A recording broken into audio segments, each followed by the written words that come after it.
അഞ്ജലി ദേവദാസ് ബയോഹബിൻ്റെ പുതിയൊരു വീഡിയോയിലേക്ക് സ്വാഗതം.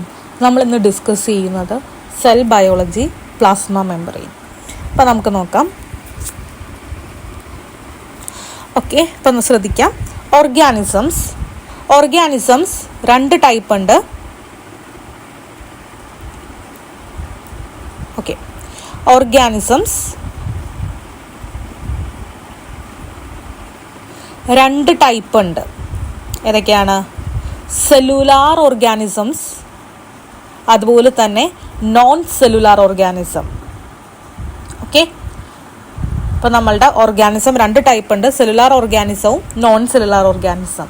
സെല്ലുലാർ ഓർഗാനിസം എന്ന് പറഞ്ഞാൽ എന്താണ്? അവർക്ക് സെല്ലുണ്ടാകും. ഓക്കെ, നോൺ സെല്ലുലാർ ഓർഗാനിസം എന്ന് പറയുമ്പോൾ അവർക്ക് സെൽസ് ഉണ്ടാവില്ല. ഓക്കെ, അപ്പോൾ ഈ നോൺ സെല്ലുലാർ ഓർഗാനിസത്തിൽ ആരൊക്കെ വരും? നോൺ സെല്ലുലാർ ഓർഗാനിസത്തിൽ വൈറസ്. ഈ വൈറസ് എന്ന് പറയുമ്പോൾ അവർക്ക് ആകെ ഒരു പ്രോട്ടീനും പിന്നെ ജനറ്റിക് മെറ്റീരിയൽ ആയിട്ടുള്ള ഒന്നില്ലെങ്കിൽ DNA അല്ലെങ്കിൽ RNA. ഓക്കെ, അതാണ് വൈറസിലുള്ളത്. അതുപോലെ വൈറോയിഡ് എന്ന് പറയുമ്പോൾ അവർക്ക് RNA മാത്രമേ ഉണ്ടാവുള്ളൂ. ഓക്കെ, RNA ഉള്ളി. ഓക്കെ, അപ്പോൾ ഇതാണ് നോൺ സെല്ലുലാർ ഓർഗാനിസത്തിൽ വരുന്നത്. അങ്ങനെയാണെങ്കിൽ സെല്ലുലാർ ഓർഗാനിസത്തിൽ ആരൊക്കെ വരും? സെല്ലുലാർ ഓർഗാനിസം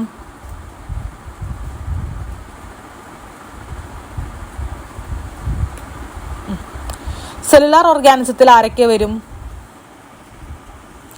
നമ്മളുടെ പ്രോക്യാരിയോട്സും യൂക്യാരിയോട്സ് ഒക്കെ സെല്ലുലാർ ഓർഗാനിസത്തിൽ വരുന്നതാണ്. പ്രോക്യാരിയോട്സ്, യൂക്യാരിയോട്സ് ഇതൊക്കെ സെല്ലുലാർ ഓർഗാനിസത്തിൽ വരുന്നതാണ്. ഓക്കെ, അപ്പോൾ നമുക്ക് ഫസ്റ്റ് പ്രോക്യാരിയോട്സ് നോക്കാം.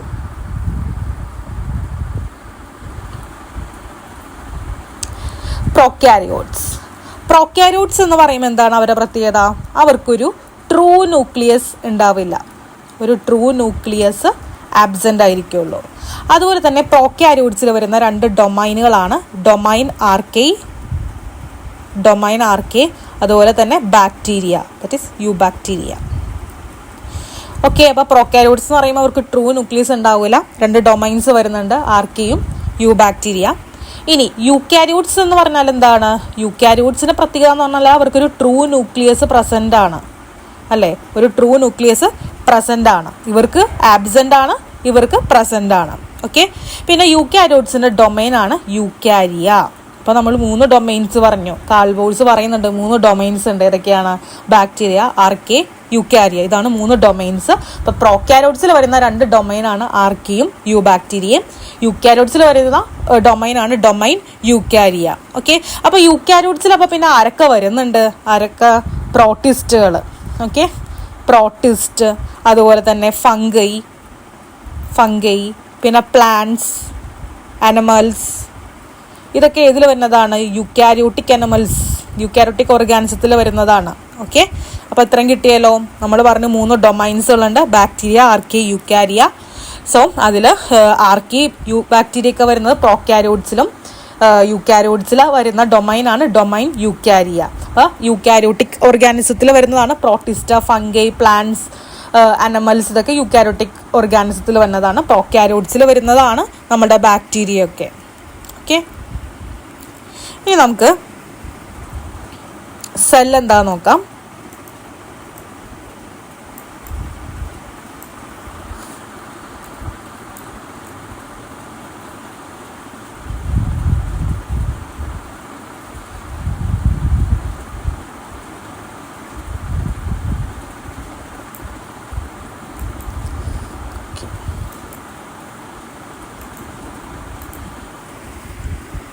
Okay, cell. സെൽ എന്ന് പറഞ്ഞാൽ basic structure and functional unit of life ആണ് സെൽ. ഈ സെല്ലിനെ കവേർഡ് ചെയ്തിട്ട് ഒരു സെൽ മെംബ്രെയിൻ ഉണ്ട്. അപ്പോൾ സെല്ലിനെ കവർ ചെയ്തിട്ട് എന്തുണ്ട്? ഒരു സെൽ മെംബ്രെയിൻ ഉണ്ട്. ഓക്കെ, അതുപോലെ തന്നെ സെല്ലിൽ സൈറ്റോപ്ലാസംസ് ഉണ്ട്. അപ്പോൾ സെല്ലുലാർ ഓർഗാനിസം എന്ന് പറയുമ്പോൾ തന്നെ 2 ടൈപ്പ് വരുന്നുണ്ട്. യൂണി സെല്ലുലാർ ഓർഗാനിസവും അതുപോലെ തന്നെ മൾട്ടി സെല്ലുലാർ ഓർഗാനിസം. യൂണി സെല്ലുലാർ ഓർഗാനിസം എന്ന് പറഞ്ഞാൽ അവർക്ക് ദാറ്റ് ഈസ് 1 സെൽ, ഒരു സെല്ലായിരിക്കുള്ളൂ അവർക്ക് ഉണ്ടാവുന്നത്. മൾട്ടി സെല്ലുലാർ എന്ന് പറഞ്ഞാൽ എന്താണ്? മെനി സെൽസ്, കുറേ സെൽസുകൾ, മെനി സെൽസ്. ഓക്കെ, പിന്നെ യൂണി സെല്ലുലാർ ഓർഗാനിസത്തിന് എക്സാമ്പിൾ ഏതൊക്കെയാണ്? എക്സാമ്പിൾ അമീബ, അമീബ, അതുപോലെ തന്നെ പാരമീസിയം, അമീബ, പാരമീസിയം, ബാക്ടീരിയ, ഇതൊക്കെ യൂണിസെല്ലുലാർ ഓർഗാനിസംസുകളാണ്. ഓക്കെ, അങ്ങനെയാണെങ്കിൽ മൾട്ടി സെല്ലുലാർ ഓർഗാനിസം എന്ന് പറയുമ്പോൾ ഏതൊക്കെയാണ്? പ്ലാന്റ്സ്, ആനിമൽസ്, പിന്നെ മോസ്റ്റ് ഫംഗി, ഇവരൊക്കെ എന്താണ്? മൾട്ടി സെല്ലുലാർ ഓർഗാനിസംസ് ആണ്. ഓക്കെ, ഇപ്പം നമ്മൾ എന്തൊക്കെ പറഞ്ഞു? സെൽ എന്ന് പറഞ്ഞാൽ basic structural and functional unit of ലൈഫാണ് സെൽ എന്ന് പറഞ്ഞാൽ. പിന്നെ സെല്ലുലാർ ഓർഗാനിസം എന്ന് പറയുമ്പോൾ അവർക്ക് സെൽസുകളുണ്ട്. നോൺ സെല്ലുലാർ ഓർഗാനിസം എന്ന് പറഞ്ഞാൽ അവർക്ക് സെൽസ് കൊണ്ടല്ല അവരുണ്ടാക്കിയിരിക്കുന്നത്. പിന്നെ എന്താണ്? പ്രോക്യാരിയോട്സിൻ്റെ പ്രത്യേകത എന്താ നമ്മൾ പറഞ്ഞത്? പ്രോക്യാരിയോട്സ് എന്ന് പറയുമ്പോൾ അവർക്കൊരു ട്രൂ ന്യൂക്ലിയസ് ഉണ്ടാവില്ല. ആർക്കി, ബാക്ടീരിയ 2 ഡൊമൈൻസുകളുണ്ട്. യൂക്കാരിയോട്സ് എന്ന് പറയുമ്പോൾ അവർക്ക് ട്രൂ ന്യൂക്ലിയസ് ഉണ്ട്. അതിൽ വരുന്ന ആൾക്കാരാണ് പ്രോട്ടിസ്റ്റ്, ഫംഗൈ, പ്ലാന്റ്, അനിമൽസ് എന്നൊക്കെ പറയുന്നത്. ഓക്കെ, ഇനി സെല്ലിൻ്റെ ഡിസ്കവറി നോക്കാം. ഫസ്റ്റ് 1665 ഓക്കെ, 1665 റോബർട്ട് ഹൂക്കാണ് ആദ്യമായിട്ട് ഡെഡ് കോർക്ക് സെൽസിനെ ഒബ്സർവ് ചെയ്തത്. ആരാണ്? റോബർട്ട് ഹൂക്കാണ്. അദ്ദേഹമാണ് സെൽ എന്ന് പറഞ്ഞ ടേം കോയിൻ ചെയ്തത്. അപ്പം സെൽ എന്ന് പറയുന്ന കോയിൻ ചെയ്തത് ആരാണ്? റോബർട്ട് ഹൂക്കാണ്. അദ്ദേഹം പബ്ലിഷ് ചെയ്തത് ഏതിലാണ്? മൈക്രോഗ്രാഫിയയിലാണ് അതിനെപ്പറ്റി പബ്ലിഷ് ചെയ്തത്, മൈക്രോഗ്രാഫിയ. ഓക്കെ, പിന്നെ അദ്ദേഹം he so only the cell wall, ആ സെൽ വാൾ മാത്രമേ കണ്ടുള്ളൂ. ഓക്കെ, അത്ര ഓർത്ത് വെച്ചാൽ മതി. ഇപ്പോൾ 1665 റോബർട്ട് ഹൂക്കാണ് ആദ്യമായിട്ട് സെല്ലിനെ, അതും ഡെഡ് കോർക്ക് സെൽസിനെയാണ് ഒബ്സർവ് ചെയ്തത്. സെൽ എന്ന് പറയുന്ന ടേം കോയിൻ ചെയ്തതും മൈക്രോഗ്രാഫിയിൽ പബ്ലിഷ് ചെയ്തതൊക്കെ റോബർട്ട് ഹൂക്കാണ്. ഇനി അടുത്തൊരു സയൻറ്റിസ്റ്റാണ്, നിങ്ങളെല്ലാവരും കേട്ടിട്ടുണ്ട്, Antonie van Leeuwenhoek. Antonie van Leeuwenhoek. Antonie van ലൂവൻഹൂക്കാണ് ആദ്യമായിട്ട് ലിവിങ് സെൽസിനെ ഒബ്സർവ് ചെയ്തത്. ആന്റോൺ വാൻ ലൂവൻഹൂക്കാണ്. അവരെ ലിറ്റിൽ അനിമൽസ് അല്ലെങ്കിൽ അനിമൽ ക്യൂൾസ് എന്ന് അവരെ വിളിച്ചു. ഇത്രയൊക്കെ അല്ലേ? അപ്പോൾ 1665 റോബർട്ട് ഹൂക്കാണ് ആദ്യമായിട്ട് ഡെഡ് കോർക്ക് സെൽസിനെ ഒബ്സർവ് ചെയ്തത്. സെൽ എന്ന് പറയുന്ന ടേം കോയിൻ ചെയ്ത അദ്ദേഹമാണ്. മൈക്രോഗ്രാഫിയയിൽ പബ്ലിഷ് ചെയ്തതും. ആന്റണി വാൻ ലൂവൻഹൂക്ക് ആണെങ്കിൽ ജീവനുള്ള ലിവിങ് സെൽസിനെ ഒബ്സർവ് ചെയ്തത് ആന്റണി വാൻ ലൂവൻഹൂക്കാണ്. പിന്നെ അതിന് അവരെ അനിമൽക്യൂൾസ് അല്ലെങ്കിൽ ലിറ്റിൽ അനിമൽസ് എന്ന് വിളിച്ചത് അദ്ദേഹമാണ്. ഓക്കെ, ഇനി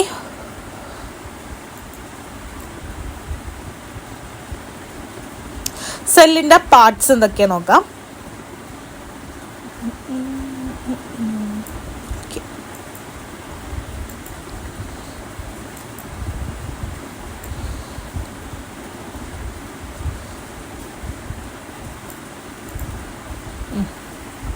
ഓക്കെ, സെല്ല് എന്ന് പറയുമ്പോൾ ഫസ്റ്റ് പ്രോട്ടോപ്ലാസം ഉണ്ടാവും. പ്രോട്ടോപ്ലാസം എന്ന് പറഞ്ഞാൽ എന്താണ് സെല്ലിൻ്റെ? What is protoplasm? പ്രോട്ടോപ്ലാസം എന്ന് പറഞ്ഞാൽ സൈറ്റോപ്ലാസം പ്ലസ് ന്യൂക്ലിയസ്. അപ്പോൾ സൈറ്റോപ്ലാസം പ്ലസ് ന്യൂക്ലിയസിനെയാണ് പ്രോട്ടോപ്ലാസം എന്ന് പറയുന്നത്. ഓക്കെ, അപ്പോൾ ഈ ഒരു പ്ലാസ്മ മെമ്പറീനും ന്യൂക്ലിയസിനും ഇടയിലുള്ള ഏരിയയാണ് സൈറ്റോപ്ലാസം എന്ന് പറയുന്നത്. ഓക്കെ, അപ്പോൾ സൈറ്റോപ്ലാസം എന്ന് പറഞ്ഞാൽ എന്താണ്? നമ്മളുടെ പ്ലാസ്മ മെമ്പറീൻ, സെല്ലിനെ കവർ ചെയ്തിട്ടുള്ള പ്ലാസ്മ മെമ്പറീനും അതുപോലെ തന്നെ ന്യൂക്ലിയസും, പ്ലാസ്മ മെമ്പറീനും ന്യൂക്ലിയസിനും ഇടയിലുള്ള ആ ഒരു റീജിയനെയാണ് സൈറ്റോപ്ലാസം എന്ന് പറയുന്നത്. അപ്പോൾ ഈ ഒരു സൈറ്റോപ്ലാസത്തിൽ സൈറ്റോസോൾ എന്ന് പറയുന്ന ഒരു ഭാഗമുണ്ട്. സൈറ്റോസോൾ എന്ന് പറയുന്നത് ജസ്റ്റ് ആ ഫ്ലൂയിഡ് ഭാഗങ്ങളാണ്. ഫ്ലൂയിഡ് പാർട്ടിനെയാണ് സൈറ്റോസോൾ എന്ന് പറയുന്നത്. ഓക്കെ, പിന്നെ അവിടെ സെൽ ഓർഗനൽസുകളുണ്ട്. അതുകൂടാതെ സൈറ്റോപ്ലാസ്മിക് ഇൻക്ലൂഷൻസ്, ഒരു നോൺ ലിവിങ് സബ്സ്റ്റൻസുകളാണ്.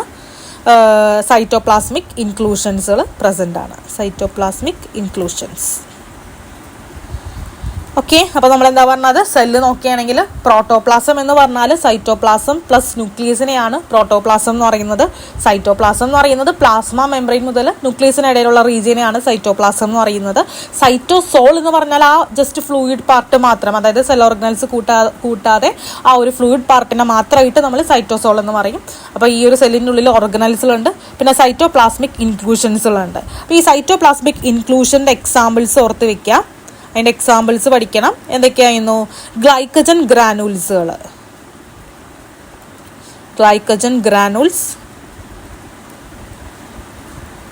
അതുപോലെ തന്നെ കാൽസ്യം ഓസാലൈറ്റ് ക്രിസ്റ്റൽസ്. ഓക്കെ, അതാണ് സൈറ്റോപ്ലാസ്മിക് ഇൻക്ലൂഷൻസ്. നോൺ ലിവിങ് സബ്സ്റ്റൻസുകളാണ്. അതിൻ്റെ എക്സാമ്പിൾസ് ആണ് ഗ്ലൈക്കജൻ ഗ്രാനൂൾസും അതുപോലെ തന്നെ കാൽസ്യം ഓക്സലേറ്റ് ക്രിസ്റ്റൽസ്.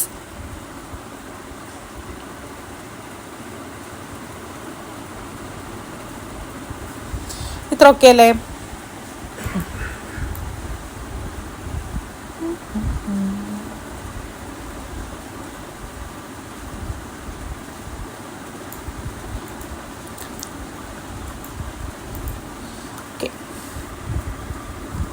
ഇനി അടുത്തത്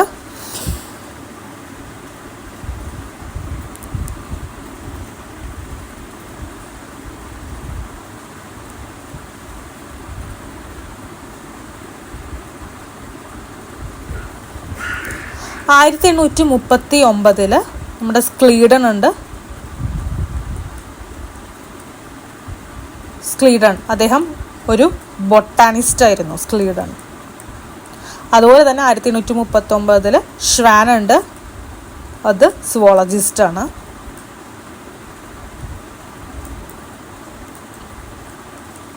ഓക്കെ, അപ്പോൾ സ്ക്ലീഡൻ പറയുന്നത് പ്ലാന്റ്സ് ഉണ്ടാക്കിയിരിക്കുന്നത് സെല്ല് കൊണ്ടാണെന്ന് സ്ക്ലീഡൻ പറയുന്നുണ്ട്. അനിമൽസിനെ ഉണ്ടാക്കിയിരിക്കുന്നത് സെല്ല് കൊണ്ടാണെന്ന് ഷ്വാനും പറയുന്നുണ്ട്.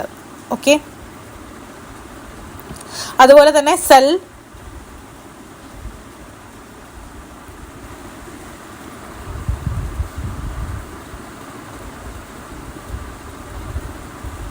എല്ലാ സെൽസുകളും ഒരു പ്രീ എക്സിസ്റ്റിംഗ് സെല്ലിൽ നിന്നാണ് ഉണ്ടായെന്ന് പറഞ്ഞത് ആരാണ്? റുഡോൾഫ് വിർച്ചോയാണ് പറഞ്ഞത്. അത് 1855. ഓക്കെ, അപ്പോൾ നമ്മുടെ സ്ക്ലീഡനും ഷ്വാനുമാണ് സെൽ തിയറിയുടെ ആൾക്കാർ. സെൽ തിയറിയിൽ വരുന്ന ആൾക്കാർ സ്ക്ലീഡനും ഷ്വാനുമാണ്.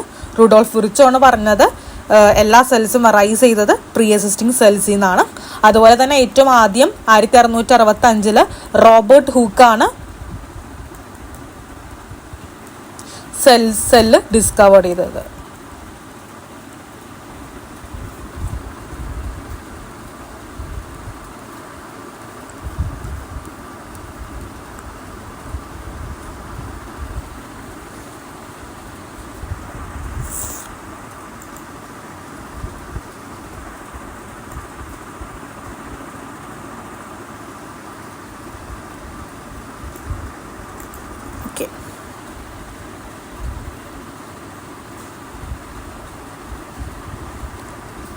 ഓക്കെ, അപ്പോൾ ഈ സെൽ തിയറിയിൽ എന്തൊക്കെ പറയുന്നുണ്ട്?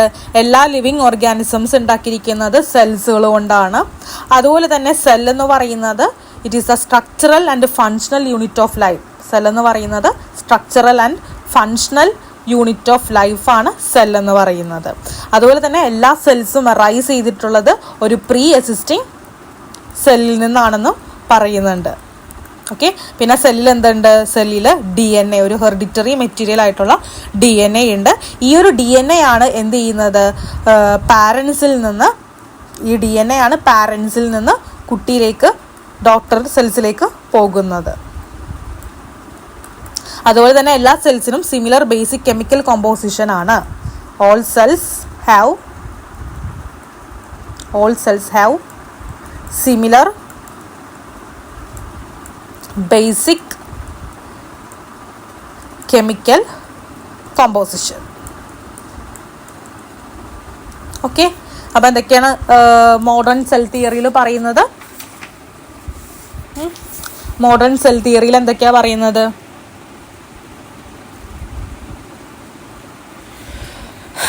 എന്താണ്, എല്ലാ ലിവിങ് ഓർഗാനിസംസ് ഉണ്ടാക്കിയിരിക്കുന്നത് ഒന്നോ കൂടുതൽ സെൽസ് കൊണ്ടാണ്. സെൽ എന്ന് പറയുന്നത് structure and functional unit of life.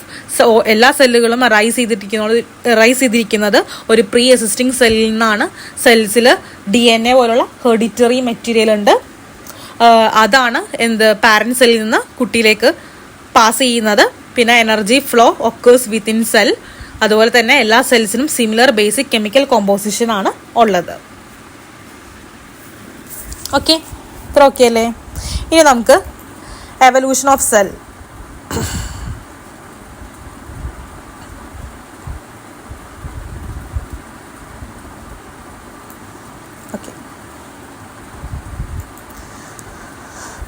Okay, ഇപ്പോൾ ഫസ്റ്റ്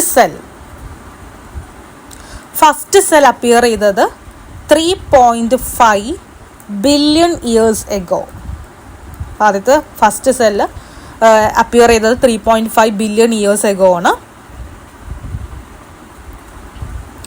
അത് they were chemoheterotrophs.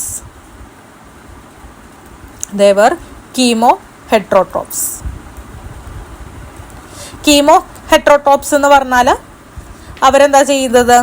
അവർക്ക് എനർജിക്ക് വേണ്ടി കെമിക്കൽ കോമ്പൗണ്ടുകൾ ഉപയോഗിച്ചിരുന്നു. എനർജിക്ക് വേണ്ടി കെമിക്കൽ കോമ്പൗണ്ടുകൾ ഉപയോഗിച്ചിരുന്നു. അതുപോലെ തന്നെ എൻവയോൺമെന്റിൽ നിന്ന് ഓർഗാനിക് ഫുഡ് ഒബ്റ്റെയിൻ ചെയ്തിരുന്നു. ഓക്കെ, അപ്പോൾ ഏറ്റവും ഫസ്റ്റ് ഉണ്ടായ cell 3.5 billion years ago.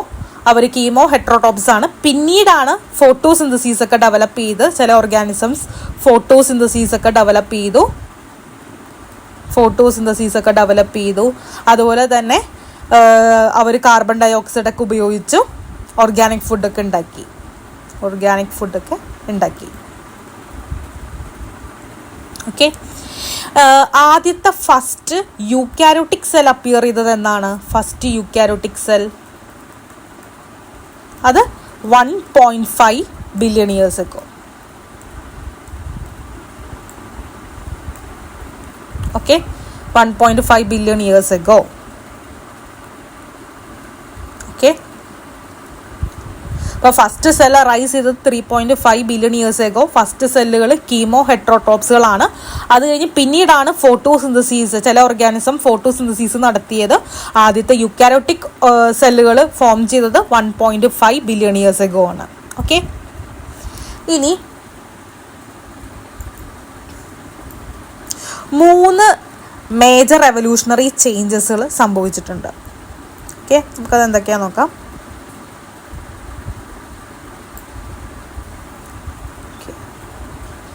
3 major evolutionary changes സംഭവിച്ചിട്ടുണ്ട്.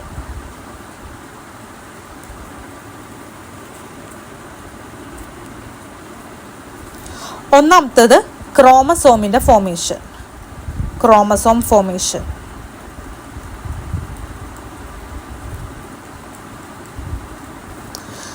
ക്രോമസോമിൻ്റെ ഫോമേഷൻ. രണ്ടാമത്തേത് ന്യൂക്ലിയസിൻ്റെയും അതുപോലെ തന്നെ മറ്റുള്ള ഓർഗനൽസിൻ്റെ ഫോമേഷൻ. ഓക്കെ, പിന്നെ ഒരു തിയറിയും കൂടി പറയുന്നുണ്ട്, എൻഡോസിംബയോട്ടിക് തിയറി.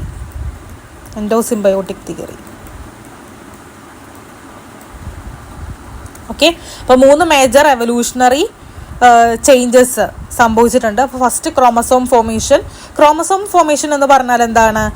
DNA നന്നായിട്ട് കൂടി ഈ DNA പ്രോട്ടീനുമായി ചേർന്ന് ക്രോമസോംസുകൾ ഫോമേഷൻ നടന്നിട്ടുണ്ട്. ഓക്കെ, അപ്പോൾ DNA പ്രോട്ടീനും കൂടി കമ്പൈൻ ചെയ്ത് ക്രോമസോമിൻ്റെ ഫോമേഷൻ നടന്നിട്ടുണ്ട്. അതുപോലെ തന്നെ ന്യൂക്ലിയസിൻ്റെയും മറ്റുള്ള ഓർഗനൽസിൻ്റെ ഫോമേഷൻ, സെല്ല് നന്നായിട്ട് ലാർജായി ന്യൂക്ലിയസ് ഡെവലപ്പ് ചെയ്തു. അതുപോലെ തന്നെ മെംബ്രെയിൻ അടങ്ങുന്ന മെംബ്രെയിൻ ബൗണ്ട് ഓർഗനൽസ് ഇവോൾവ് ചെയ്തു. ഓക്കെ, ഈ ന്യൂക്ലിയസിൻ്റെ ഉള്ളിൽ DNA എൻക്ലോസ് ചെയ്തു. അങ്ങനത്തുള്ള കാര്യങ്ങളൊക്കെ സംഭവിച്ചത് രണ്ടാമത്തെ ഒരു മേജർ എവല്യൂഷണറി ചേഞ്ച് ആണ്. ഇനി എൻഡോസിംബയോട്ടിക് തിയറിയിൽ എന്താ പറയുന്നത്? അതായത് എൻഡോസിംബയോട്ടിക് തിയറിയിൽ പറയുന്നുണ്ട്, ഒരു എയറോബിക് ബാക്ടീരിയത്തിനെ എൻഗൾഫ് ചെയ്തപ്പോൾ എന്ത് സംഭവിച്ചു? മൈറ്റോകോൺട്രിയ ഫോം ചെയ്തു. എയറോബിക് ബാക്ടീരിയത്തിനെ എൻഗൾഫ് ചെയ്തപ്പോൾ മൈറ്റോകോൺട്രിയ ഫോം ചെയ്തു. അതുപോലെ തന്നെ ഒരു ഫോട്ടോസിന്തറ്റിക് സൈനോബാക്ടീരിയനെ എൻഗൾഫ് ചെയ്തപ്പോൾ ക്ലോറോപ്ലാസ്റ്റ് ഫോം ചെയ്തു. ഓക്കെ, അപ്പോൾ ഈ ഒരു മൈക്രോ ഓർഗാനിസം എന്താണ്, അത് ഡിസ്ട്രോയ് ചെയ്യപ്പെടുന്നില്ല, അവർ ആ ഹോസ്റ്റിൽ ജീവിച്ചിരുന്നു. അപ്പോൾ എയറോബിക് ബാക്ടീരിയ വിഴുങ്ങിയപ്പോൾ അത് മൈറ്റോകോൺട്രിയ ആയിട്ട് മാറി, ഫോട്ടോസിന്തറ്റിക് സൈനോബാക്ടീരിയ എന്തായിട്ട് മാറി? ക്ലോറോപ്ലാസ്റ്റ് ആയിട്ട് മാറി. ഇതാണ് എൻഡോസിംബയോട്ടിക് തിയറി. ഇത്രയൊക്കെയാണോ? ഇതാണ് 3 മേജർ എവല്യൂഷണറി ചേഞ്ചസ്. ക്രോമസോമിൻ്റെ ഫോമേഷൻ, അതുപോലെ തന്നെ ന്യൂക്ലിയസും മറ്റുള്ള ഓർഗനൽസിൻ്റെ ഫോമേഷൻ, പിന്നെ എൻഡോസിംബയോട്ടിക് തിയറിയിൽ എയറോബിക് ബാക്ടീരിയ എൻഗൾഫ് ചെയ്ത് മൈറ്റോകോൺട്രിയ ആയി, ഫോട്ടോസിന്തറ്റിക് സൈനോബാക്ടീരിയനെ എൻഗൾഫ് ചെയ്തപ്പോൾ ക്ലോറോപ്ലാസ്റ്റ് ആയിട്ട് മാറിയത്. ഓക്കെ, ഇത്ര ഓക്കെ അല്ലേ? ഓക്കെ, ഈ പ്ലാസ്മ മെംബ്രെയിൻ്റെ സ്ട്രക്ചറും കാര്യങ്ങളും നമ്മൾ അടുത്ത ക്ലാസ്സിൽ ഡിസ്കസ് ചെയ്യും. Thank you.